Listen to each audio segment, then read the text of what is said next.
ถึงที่รักปากน้ำโพที่เคยควงโชว์ที่ท่าต้องรอตาสงกรานต์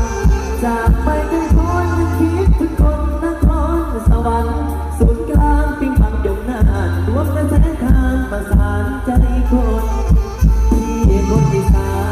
นที่อยู่ผ่านไกลได้เธอจอมใจสาวปากน้ำโพเหมือนต้องบนมันพันไม่ไหวว่าเอ้ยว่าใจรักนางมากล้นไฟฝันต้องการหน้ามนเป็นหัวชีวันเป็นกว่าอันชีวิตเรารักกันนะหากนับเวลาก็ยังเข้ามาถึงปีที่สี่ปรึกษากันว่าเราจะหมายมันแต่งกันไปหากเป็นไปตามนี้พี่คงได้เป็นเธอเมืองสี่แคว